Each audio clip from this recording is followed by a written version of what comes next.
Time Warner Cable is pleased to be an underwriting sponsor for Carolina Week.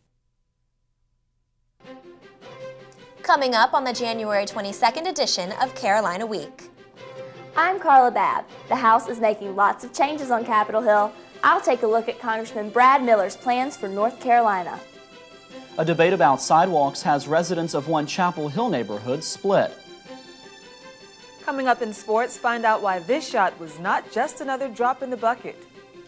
Laura Pagano will have your Carolina Week 4-day forecast. All that and how to lose those holiday pounds. Carolina Week starts right now.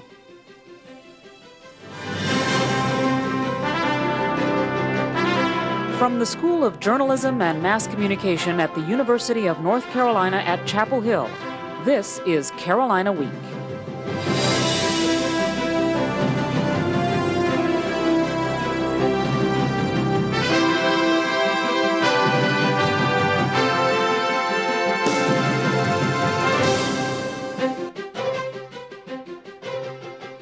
Hello and welcome to the Monday edition of Carolina Week. I'm Alex Villarreal. And I'm Adam Rue. We continue our four-part Carolina at the Capitol series this week with a focus on Congressman Brad Miller. Reporter Carla Babb is in the studio to tell us what another one of our U.S. congressmen has planned for the new term. Carla? Thanks, Adam. The United States House of Representatives is passing new legislation left and right on Capitol Hill. With House Democrats propelling their new 100-hour agenda forward, our Triangle representatives are working hard to be a part of the action. Representative Brad Miller of North Carolina's 13th District says he wants big changes this term. Miller plans to personally champion a bill protecting family mortgage loans. He believes that the process for borrowing money against one's home should be more fair in case of a rainy day. If somebody in the family got sick, the house needed repair, someone lost their job, they got in over their heads in credit card debt and needed to borrow money against their home to get back even. And too many people in that circumstance are having their trust betrayed and having a big piece of the equity they've built in their home, their life savings, taken from them unfairly. As a member of the Science Committee, Congressman Miller wants to pass a repeal on some of the tax breaks and subsidies given to big oil companies. These subsidies will in turn fund biofuel research. We need to do something about our oil dependence. We talk about it, but there are things that we can do that are available to us right now that we're not doing. Miller says that without these subsidies, oil companies will need to increase drilling to maintain their current profits. This increase in oil supply will likely bring prices down at the pump. Miller also wants to decrease the national debt by having the government spend only money that's in the budget. This philosophy is known on Capitol Hill as pay-go, or pay as you go. Now we've got a deficit or a debt of like $8.7 trillion.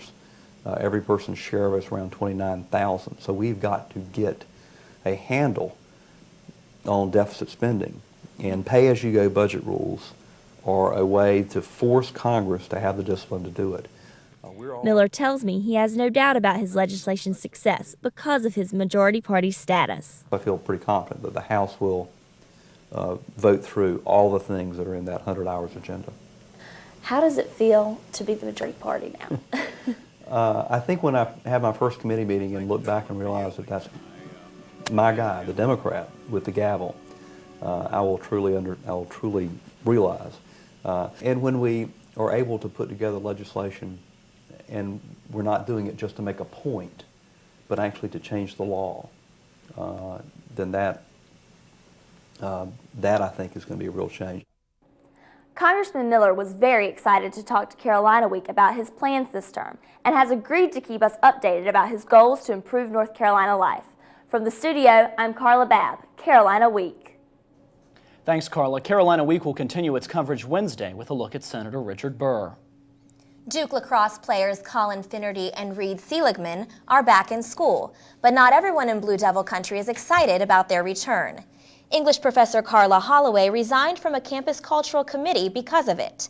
The group was looking into ways Duke could teach students about responsibility and respect in light of the recent lacrosse incident. In a letter, she called the reinstatement a clear use of corporate power. She said she could no longer serve because of what she referred to as a breach of common trust. Only 4 weeks into the new year, and there have already been positive tests for rabies in Chapel Hill. A rabid fox attacked a man at the corner of South Columbia and Chase recently. The county animal services director says his organization is investigating and doing surveillance to monitor rabies cases. He says low-cost rabies vaccinations are offered to help protect Chapel Hill's residents and their pets. A popular Chapel Hill bar and restaurant's sign has gone missing. Someone stole La Residence's front sign recently after the bar closed for business. The painted wooden sign was worth more than $3,000. People driving down Rosemary Street will now see a temporary sign replacing the stolen one. La Rez is offering a reward for any information that helps get the sign back. If you're driving to UNC, you'll probably have trouble finding a place to park, and the number of available spaces will shrink as the campus continues to grow. Construction work near Haynes Hall has taken up at least 5 spaces, and 70 spaces are blocked near Swain Hall's visitors lot. Fewer cars means the campus will be more pedestrian-friendly, but may cause employees and students to rely on city buses to get from place to place. Parking is an even bigger problem on game days. Many students are happy when a class is canceled, but not this time. The class, designed by AAA of the Carolinas and County DA Jim Woodall, was for students convicted of jaywalking on campus. Jaywalkers could sign up for the $45 class and have their charges dismissed. Organizers scheduled the class for Saturday morning in the student union, but anyone trying to attend found the lights off and the door locked. The union didn't even have the class on its schedule of daily events. You can get to Chapel Hill's Northside community by car or by bus. But if you're planning to get there by foot, you'll have to walk in the street. Tonight, the Chapel Hill Town Council will discuss a plan that calls for sidewalks in the neighborhood, and some neighbors aren't happy about it. Northside isn't like other parts of Chapel Hill. No million-dollar houses, no Carolina blue street signs, and no sidewalks, at least for now. The town's long-range planner David Bonk says the goal is for every street to be pedestrian-friendly. The council in general has been very supportive of providing for better pedestrian and bicycle facilities throughout town. So the town spent nearly 2 years looking at ways to improve conditions in Northside, located just off West Rosemary Street. Northside residents agree with most points of the plan, but not about the issue of sidewalks on North Graham Street. Resident Dolores Bailey says sidewalks would be problematic. And what that does is brings the street that much closer to my front door. They're already small yards. Town Planning Board Chair and former Northside resident Ruby Sinreich says walkways would help, not hurt. Communities are healthier because when people aren't in their cars, they're actually out in the street, interacting with each other, getting to know their neighbors, and building social capital. Tonight, council members have 3 options. The first would call for a sidewalk to be built on one side of North Graham Street entirely in the existing roadway. Option 2 puts a sidewalk halfway in the street and halfway in residents' front yards. The final plan would mean no sidewalks. Regardless of what happens tonight, Bonk says no one will be building sidewalks in Northside anytime soon. When they're actually built, if they're ever built, becomes more of an issue of a year-to-year decision that the council will make. Our sources at Town Hall say it's likely the council will vote to put in sidewalks, but don't know when the work might begin.